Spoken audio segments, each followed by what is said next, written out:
Bonjour à tous et bienvenue dans cette nouvelle émission de Bonjour chez vous. Comme je vous ai dit en début de semaine, toute cette semaine, j'ai l'honneur de remplacer Yveline Lebeau en tant qu'animatrice. Et aujourd'hui, nous allons parler d'un sujet très important. Détrompe-toi, ta sanctification a un impact sur ta destinée. Amen. Bonjour à vous. Bonjour Nadine. Bonjour Nadine. Vous allez bien? Oui, super. Et Quoi Nadine, toi-même? ça va? Ça va super bien, Frank. Ça se passe bien? Si vous ne le savez pas à la maison, Frank aime m'embêter. Il aime ça. Il trouve... Ça lui fait plaisir. Ça lui fait plaisir. Même le soir, il m'envoie des textos juste pour m'embêter. Oui, c'est vrai, je le fais le soir, juste pour m'embêter. Si vous voulez juste dire Nadine, on t'aime, vous pouvez le faire dans les commentaires, ça va faire chaud au cœur.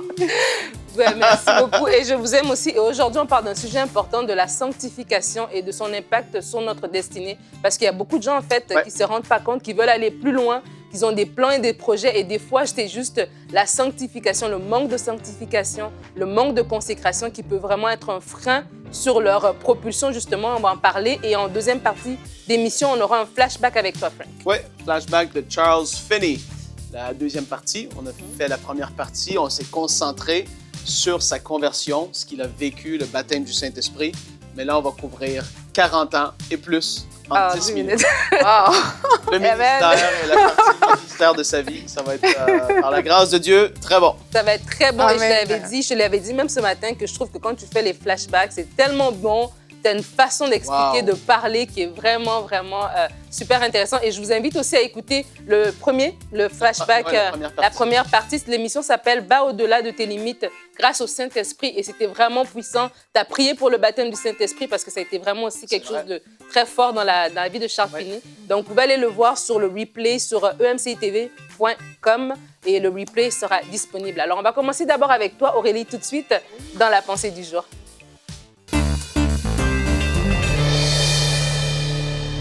Quel rapport entre ma destinée et la sanctification? C'est ce qu'on va essayer d'établir aujourd'hui dans cette pensée du jour. Et avant d'aller plus loin, j'encourage toutes les personnes qui nous écoutent aujourd'hui par rapport à ce sujet de lire et de méditer tout le chapitre de Romains 6. Moi-même, c'est un chapitre que j'aime lire. C'est comme une boussole pour moi lorsque je sens que j'ai besoin de plus de consécration. Alors, la sanctification, c'est quoi? J'ai fait des petites recherches au niveau des définitions. La sanctification, c'est être mis à part pour Dieu, c'est être consacré, dévoué à Dieu. Ça signifie appartenir exclusivement à Dieu. Et en gros, quelqu'un de sanctifié, c'est quelqu'un qui aime Dieu de tout son cœur, en fait. C'est quelqu'un qui a décidé de se mettre corps et âme au service de Dieu. Ça veut dire que c'est quelqu'un qui ne prend pas plaisir au péché, c'est quelqu'un qui ne prend pas plaisir aux choses du monde, mais vraiment dont la vie est entièrement réservée à Dieu. La Bible nous dit dans Romains 6, au verset 16, justement, je vous ai parlé de Romains 6, je vais le lire, le verset 16 dans la version Parole vivante qui l'explique encore, qui détaille. La Bible dit, « Vous savez très bien qu'en vous mettant corps et âme au service de quelqu'un, vous êtes tenus de lui obéir et d'accomplir toutes ses volontés. » Donc, se mettre corps et âme au service, on a vu que la sanctification, c'est se mettre corps et âme au service de Dieu. Et la Bible dit que quand on se met corps et âme au service de quelqu'un, on est tenu d'obéir à cette personne et d'accomplir toutes ses volontés. Vous devenez ainsi effectivement les esclaves du Maître auquel vous vous êtes voués et que vous avez choisi de servir. Il en est de même de votre relation avec le péché ou avec Dieu. Ou bien vous servez le péché et vous allez à la mort, ou bien vous obéissez à Dieu et vous trouvez une nouvelle vie juste. Qu'est-ce que ce verset signifie? Ou bien tu choisis de servir le péché, auquel cas tu rattaches directement ta destinée à la mort, ou alors tu choisis de servir Dieu, auquel cas tu rattaches directement ta destinée à la vie. Et ça, c'est un choix de chaque jour, en fait. Il y a des personnes qui pensent que Dieu va les empêcher de commettre des choses qu'ils veulent faire. Non, Dieu nous a donné vraiment le choix. Il a mis devant nous la vie ou la mort. C'est à chacun de choisir, de dire, OK, pour aujourd'hui, je choisis la vie. Dans chaque décision que vous avez à prendre, quelle qu'elle soit, il y a un choix que vous devez faire. Et soit ce sera le choix de la vie, soit ce sera le choix de la mort. Quand quand vous choisissez la mort, c'est-à-dire ne pas marcher dans la sanctification, mais là, en fait, vous ouvrez toute votre vie au règne de Satan, à son joug. Et là, vous lui donnez comme un droit légal pour agir dans votre vie. De la même manière, quand vous choisissez de marcher dans la sanctification, vous ouvrez toute votre vie au règne de Dieu. Et là, Dieu aussi a le droit légal d'entrer dans votre vie et de faire ce qu'il a prévu de faire. Donc aujourd'hui, je veux vous encourager. Votre destinée dépend vraiment de à qui vous donnez le droit dans votre vie. Si vous donnez ce droit à Dieu en marchant dans la sanctification, mais Dieu pourra vraiment tout faire à travers vous. Devenez un partenaire de Dieu aujourd'hui en choisissant de vivre cette vie remplie, cette vie pleine. Et n'ayez pas peur parce qu'il y a des gens qui pensent que c'est difficile de marcher dans la sanctification. Le Saint-Esprit est là pour diriger, pour aider. Et la Bible même nous dit que parce qu'on est mort et ressuscité avec Christ, le péché n'a plus de pouvoir sur nous. Donc c'est possible de le faire. Associons-nous au Saint-Esprit et alors qu'on le fait, notre destinée tend vers la vie de Dieu, la vie en abondance. Amen. Ah, elle est super ta pensée, Aurélie. Vraiment, c'est bénissant. C'est vraiment bénissant. Et j'aimais quand tu as dit en fait que c'est un choix, que c'est Dieu ne nous force pas, mais lorsque nous choisissons de marcher dans la sanctification, ben, c'est qu'on donne le droit à Dieu d'agir. Et lorsqu'on choisit de marcher dans le péché, c'est qu'on donne un droit légal en fait, à Satan en fait. Et il nous vole. Et il y a des personnes qui vont être carrément, leur destinée leur est volée parce que justement, ils n'ont pas fait cette nuance-là. Effectivement, il y a plusieurs personnes comme ça je vais un peu insister sur le côté droit légal. Voilà. Parce que des gens se disent que, OK, mais si je marche avec Dieu aujourd'hui, mais ça veut dire qu'avec Dieu, rien ne peut m'arriver. Et on se dit, non, Dieu est trop bon et tout, même si je commets des péchés et tout. Effectivement, Dieu est bon. Mais Dieu ne nous force pas, en fait. Vraiment, il y a, dans le jardin d'Éden, par exemple, Adam était avec Dieu. Donc, ça veut dire qu'il était dans la présence de Dieu, tout baignait, mais Dieu ne l'a pas forcé. Dieu n'est pas venu lui dire « Arrête, ne prends pas le fruit de la pomme. » Pourtant, il était dans la présence de Dieu. Ça veut dire que Dieu a créé l'être humain vraiment avec ce choix. Et chaque jour, dès l'instant où les situations se présentent, vraiment, les situations se présentent à chacun de nous chaque jour. Et devant chaque situation, on a vraiment cette liberté de dire « OK, je vais choisir la vie ou je vais choisir la mort. » Quand, je ne sais pas, le péché vient, tu sais que ce n'est pas bien. La Bible dit qu'on a la conscience, on a une conscience du péché. Tu sais que tu ne dois pas mentir. Tu sais que tu ne dois pas aller avec cette fille ou avec cet homme. Tu le sais. Mais alors que tu choisis de ne pas le faire, là, en fait, tu es en train de choisir d'ouvrir ta vie vraiment à Dieu parce que tu as obéi. Quand tu choisis de faire le contraire, pareil, tu ouvres en fait un espace à Satan. Et quand Satan vient, qu'est-ce qu'il va faire? Mais il va voler ta destinée, il va la détruire. Il y a des choses que tu vas perdre, mais ce n'est pas Dieu qui en est responsable. C'est ton choix, c'est ta décision que de t'ouvrir en fait pour soit à Dieu, soit à Satan. Et ce que tu es en train de dire me rappelle la citation d'aujourd'hui qu'on va vous regarder tout de suite de John Charles Ryle qui dit que si vous et le péché êtes amis, vous et Dieu n'êtes pas encore réconciliés. Et c'est tellement vrai, c'est exactement ce que tu es en train de dire. Il y a des conséquences en fait à vivre une vie volontairement dans le péché. Et les conséquences, peu importe à quel niveau est-ce qu'ils vont être, il y a des conséquences qui vont suivre des gens toute leur vie, il y en a d'autres que pas. Mais, comme Aurélie t'a dit, on veut mettre l'emphase aujourd'hui sur notre position, notre décision de résister au péché et des tentations que le diable va vouloir apporter dans notre vie et le fait de dire non, je vais résister. En fait, quand la parole dit, et on le dit déjà, et on doit le marteler parce que les gens ne comprennent pas la sanctification, pour beaucoup de personnes, c'est un fardeau, c'est lourd, c'est comme un travail désagréable. Ils se disent, mais je dois me sanctifier. Mais quand la parole dit que le Dieu lui-même vous sanctifie tout entier, que toute votre être, l'esprit, l'âme et le corps soient conservés, irrépréhensibles, irréprochables, bon, et que ça continue. En fait, Dieu met à la lumière des choses, Dieu nous démontre, et le jour qu'on est de nouveau, le jour, vous le savez, le jour qu'on est de nouveau, soudainement, il y a des choses qu'on croyait qui étaient bien et normales, et là, on les voit automatiquement, notre perspective change. Et ça fait partie de la nouvelle naissance, c'est surnaturel, c'est quelque chose qu'on ne peut pas expliquer, qu'on ne peut pas exprimer, mais tant qu'on ne l'a pas vécu, c'est dur de comprendre. Oui. Mais c'est ça le miracle de la nouvelle naissance. C'est le fait que nos yeux s'ouvrent à ce qui est mal. Et là, par contre, ça ne veut pas dire qu'on ne va pas faire cette chose et tout va être facile et beau. Il va y avoir des tentations. Et lorsque la tentation va venir, on va devoir résister, autant dans nos pensées que dans nos actions, que dans nos paroles, résister à dire non, cette chose-là, faire ça, ça ne m'appartient plus. Effectivement. Et là, je prends position.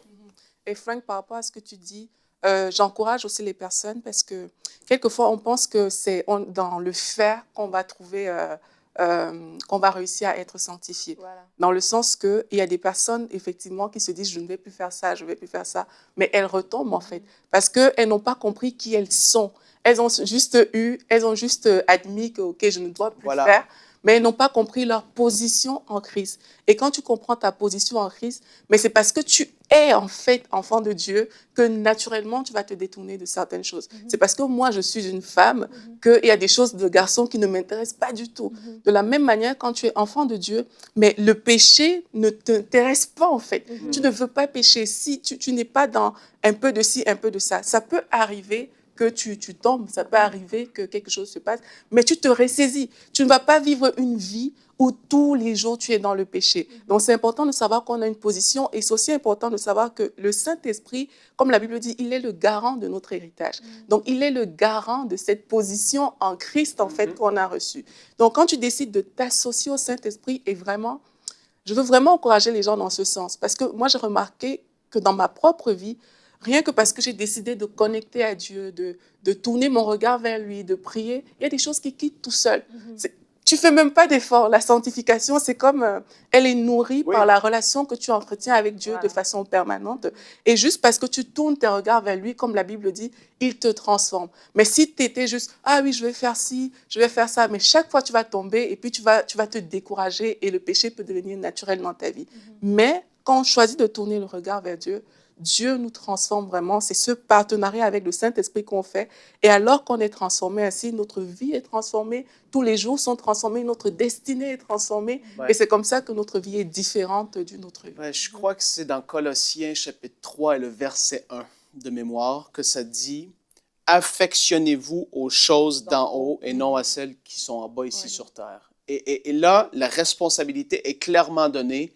Affectionnez-vous, c'est-à-dire toi, choisis de t'affectionner aux choses célestes, spirituelles, qui sont à un autre niveau que ceux qui sont sur la terre. Les gens autour de toi qui ne connaissent pas Dieu s'affectionnent aux choses terrestres, naturelles, matérielles, temporaires, le péché, les jouissances temporaires qu'il va y avoir. Mais toi, qui as une intelligence renouvelée, transformée par la parole de Dieu, toi qui as Dieu lui-même en toi, affectionne-toi aux choses d'en haut. Et comme tu as dit, Aurélie, c'est clairement ça. C'est que, en fait, le plus que tu te rapproches de Dieu, naturellement, tu as un dégoût pour ces choses. Les gens vont penser qu'à force de prier, délivre-moi, délivre-moi, délivre-moi, délivre-moi, c'est pas comme ça, en fait.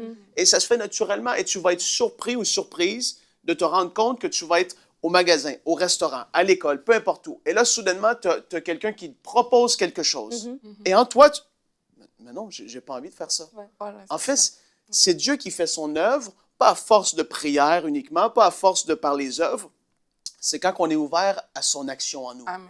Et là, les choses, mais c'est fou de comprendre et de vivre la nouvelle naissance. C'est surnaturel, c'est extraordinaire. Il n'y a rien comme ça sur toute la terre. Et c'est vraiment, moi en fait, ce que je retiens de ce que vous êtes en train de partager, c'est ce choix en fait qu'on doit prendre. Et vraiment, ça aussi, c'est quelque chose de très important que les gens, des fois, ne comprennent pas. Comme tu dis, Aurélie, des fois, on est là et on pense qu'on subit et puis on pense qu'on n'a pas le choix. Mais c'est vraiment un choix à prendre. Et des fois, aujourd'hui, on court après la destinée, on court après s'accomplir, on court après faire des grandes choses. Mais commençons par le commencement, en fait, commençons par ce début de prendre le choix de marcher dans la sanctification. Et on va lire notre verset du jour dans Josué 3 au verset 5. Josué dit au peuple, « Sanctifiez-vous, car demain l'Éternel fera des prodiges au milieu de vous. » Et vraiment, frères et sœurs, Dieu veut faire des prodiges au milieu de vous. Il veut faire des prodiges dans votre vie. Il veut faire des prodiges dans votre mariage, des prodiges pour votre destinée. Mais sanctifiez-vous. Comme Josué l'a dit au peuple, c'est ce qu'on vous dit aujourd'hui. Sanctifie-toi et Dieu fera des prodiges dans ta vie. Et on va continuer l'émission avec toi, Frank, dans la rubrique Flashback.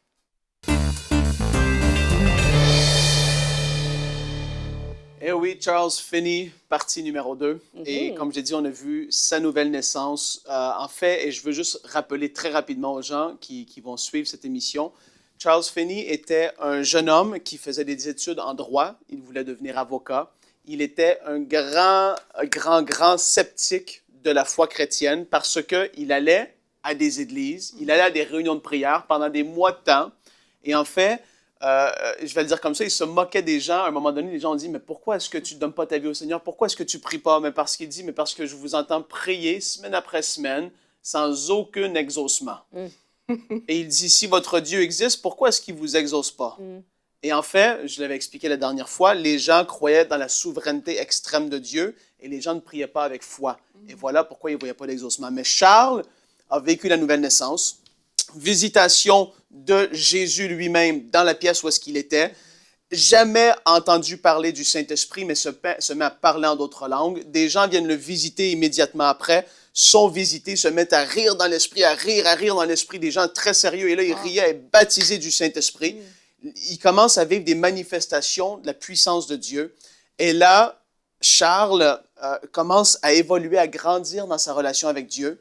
Et puis un jour, il avait continué ses études en droit. Et un homme qu'il était supposé défendre vient à son bureau et le matin même frappe à la porte et dit « Monsieur Finney, vous ne m'avez certainement pas oublié, hein, vous devez plaider ma cause aujourd'hui devant le juge. » Et là, Charles dit « Monsieur, j'ai pris ma décision. Je ne vais pas plaider votre cause, mais je vais plaider la cause de Christ. Et je dois commencer immédiatement. Wow. » Et là, il sort de son bureau, commence à témoigner. Wow. Des gens se tournent vers le Seigneur et il commence à voir des personnes touchées, des personnes, qu'est-ce qui se passe? Le même monsieur avec qui il a dit justement, je dois plaider la cause de Christ, ce même homme est allé plaider sa cause seul devant le juge et est par la suite rentré chez lui immédiatement, reconsacrer sa vie au Seigneur. Il y avait la présence de Dieu et les gens vont dire, mais comment ça peut se faire comme ça? C'est parce qu'il y avait déjà l'onction du Saint-Esprit qui se manifestait puissamment et fortement au travers de sa vie. Et donc Charles commence le ministère. Et les gens en entendent parler parce qu'ils voient qu'il parle partout dans la ville. Ils se disent, mais qu'est-ce qu'il a... Charles, il était le sceptique. En fait, c'était le style d'homme, pour vous dire, à ce qu'il racontait de lui, c'est-à-dire, si Charles croit en Dieu, ben, tout le monde va croire en Dieu. C'est pour dire à quel point qu'il était sceptique et, comme je dis, c'est-à-dire pas moqueur, mais en tout cas, il était vraiment... Et les gens entendent parler que Charles témoigne efficacement et voit des personnes donner au Seigneur. Et en fait, les gens de sa congrégation, où est-ce qu'il allait? Et ces gens qui priaient et qui ne voyaient pas d'exaucement, ils disent, mais tu dois venir nous en parler. Et Charles va aller à la réunion le soir, commence à témoigner. La puissance de Dieu se manifeste. Les gens, authentiquement, donnent leur vie au Seigneur, chose qu'ils n'avaient jamais fait. Même le pasteur de l'Église, qui aimait Charles, a dit, il est allé derrière le pupitre, il a dit, « Frères et sœurs, je vous demande pardon pour mon incrédulité parce que j'ai même déjà confessé de ma bouche que jamais Charles Finney serait sauvé. » Et en fait, là, il y a eu l'action du Saint-Esprit qui a commencé à se manifester. Charles a commencé à avoir une vie de prière intense et il a dit qu'au travers de sa vie de prière intense, il a vu de plus en plus qu'il priait, qu'il se rapprochait de Dieu. Il voyait une plus grande efficacité lorsqu'il parlait aux athées. Lorsqu'il parlait aux calvinistes de cette époque-là, c'était une doctrine très, très forte, la souveraineté extrême de Dieu. Et en fait, il parlait avec eux, je ne veux pas dire débat, mais il leur parlait. Et tout de suite, les murailles et les forteresses que les gens avaient construites étaient démolies. Wow. Les gens se donnaient au Seigneur parce qu'il y avait l'onction de Dieu qui était là et qui l'accompagnait. Et donc là, Charles poursuit son ministère. Je dois aller vite, comme je dis, il y a 40 ans à couvrir. Il rencontre un homme qui s'appelle Daniel Nash. Daniel Nash, c'était un homme qui avait eu une maladie aux yeux et qui avait dû s'enfermer dans une pièce sombre, noire, pendant un long moment de temps. Et en fait, il ne pouvait pas lire, ne pouvait pas parler avec des gens, ne pouvait pas aller à l'extérieur, était constamment dans le noir. Et cet homme était sauvé, aimait Dieu. Mais dans cette pièce noire, à cause de son affliction, il a commencé à prier et est devenu un homme d'intercession comme jamais Charles Finney a vu auparavant. En fait, il est ressorti, il a été guéri, il est ressorti de cette pièce, transformé en homme, un homme qui priait, comme la Bible dit, sans cesse. Il pouvait prier la journée, mais au complet. Il intercédait pour le salut des âmes. Et Charles avait dit, et en fait, Charles avait été impressionné par les prières du frère Nash. Et Charles lui-même était un homme de prière, hein? C'était pas il y a 5 minutes. Et il a dit, j'avais jamais vu ça. Des prières très puissantes et remplies de foi comme Charles n'avait jamais vu. Et en fait, ils ont développé une relation ensemble. Quand Charles allait dans une région, le frère Nash allait à l'avance, priait, intercédait 2, 3, 4, 5 semaines à l'avance. Il ne faisait que prier à longueur de journée. Il y en a qui se diraient, mais c'est long. Mais pour lui, c'était une grâce sur sa vie. C'était l'onction qui était sur ce livre, c'était son appel d'intercession. Et quand Charles arrivait, lui-même priait, ça l'explosait. L'atmosphère était, dès qu'il y avait une étincelle, la présence de Dieu se manifestait. Et Charles, évidemment, son appel premier, c'était celui d'évangéliste. Et comme on utilise le terme revivaliste, il arrivait à des endroits et les réveils se manifestaient. Mais ce n'était pas des réveils, c'était en fait, les gens étaient religieux, pas nés de nouveau. Il n'y avait pas de conversion, c'était de la religion, de la religiosité. Et en fait, il est arrivé en 1826 dans une ville en particulier où est-ce que le beau-frère de Charles était un des responsables d'une usine.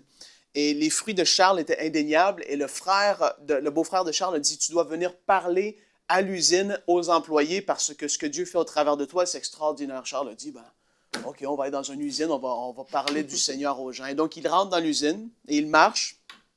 Et pendant qu'il marchait, il voit une femme qui a vu Charles au loin. Et Charles a remarqué qu'elle a commencé à trembler.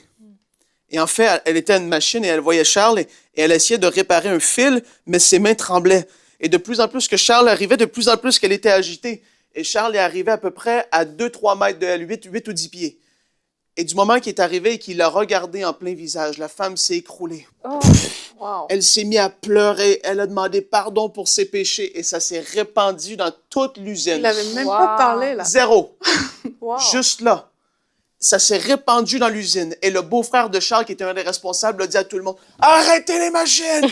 Il vaut mieux que nos âmes soient sauvées, que cette usine continue de fonctionner. » Et Charles a prêché et ça l'a éclaté dans la ville au complet. Et en fait, Charles a réalisé des vérités tellement profondes que tu peux juste réaliser, je crois, quand tu le vis. C'est-à-dire que quand le réveil touche une région, ce n'est pas juste des cœurs qui sont transformés, comme il l'a dit, mais c'est des sociétés entières qui sont changées à tout niveau. C'est-à-dire qu'il voyait dans les villes où est-ce qu'il passait, les sociétés étaient transformées. Les magasins fermaient plus tôt pour aller aux réunions le soir. Les gens, les tavernes fermaient. Les personnes parlaient que de Dieu. Il y avait un réel et vrai réveil qui se manifestait. Il y a une autre histoire d'un shérif qui traversait une petite rivière, un shérif d'un comté, d'une ville.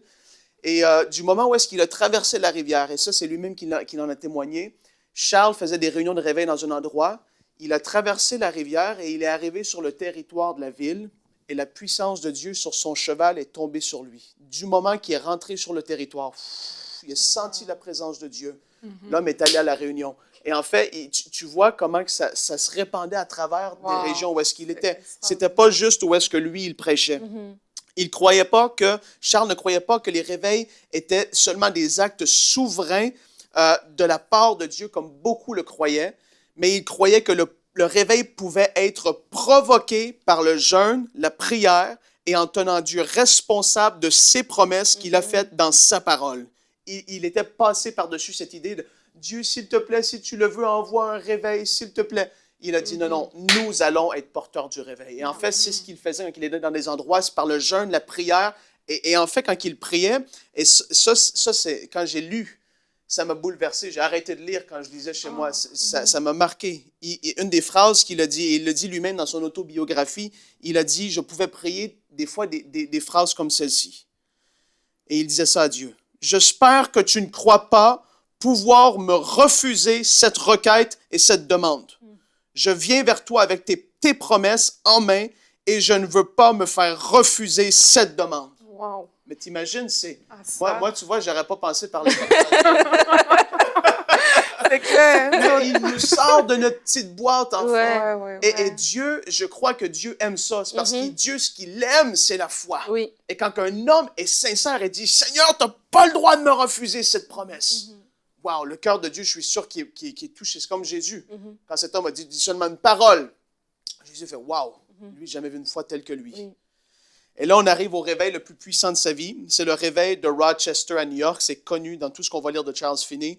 Le réveil de Rochester à New York. Donc, Charles Finney, c'était dans les années 1820, 30, 40, 50, 60. Dans les années 1800, les États-Unis étaient en train de se coloniser plus vers l'ouest. Le nord-est étaient les endroits où c'était plus, il y avait une plus grande population, Philadelphie, Boston, New York, la Nouvelle-Angleterre. Et lui, c'était dans cette région-là qu'il a beaucoup œuvré. Et la ville de Rochester était une des villes qui grandissait le plus rapidement dans l'État de New York. Et en quelques mois de réveil, la ville de Rochester en elle-même avait, je crois, de mémoire, 25 000 habitants. Mais avec tous les environs, en l'espace d'à peu près 1 an, il y a eu 100 000 conversions. Wow. 85% sont restés avec le Seigneur des années plus tard. C'est ce qui a pu être quantifié.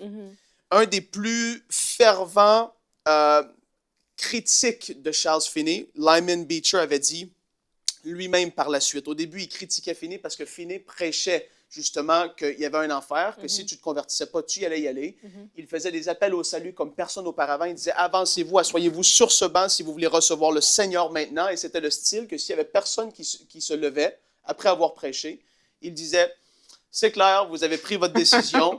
Vous, ce soir, écoutez-moi bien, ce soir, vous vous êtes positionné contre le Fils de Dieu et vous avez refusé sa grâce et c'est l'enfer qui vous entend si vous mourrez cette nuit. » Et là, il disait, si j'ai encore la grâce de pouvoir vous prêcher demain, vous aurez une autre chance. Et il partait. Wow. Les gens le critiquaient, mais il avait des conversions et l'onction de Dieu était là. C'est pas tout le monde le prêchait comme ça. Yeah. Il y avait cette direction-là. Il prêchait l'amour, la grâce de Dieu, mais il prêchait aussi le jugement à venir. Et en fait, dans cette ville de Rochester, les étudiants dans les écoles n'arrivaient même plus à se concentrer. Les professeurs ont fait venir Charles dans les classes. L'école en entier se convertissait. Les gens n'étaient pas capables.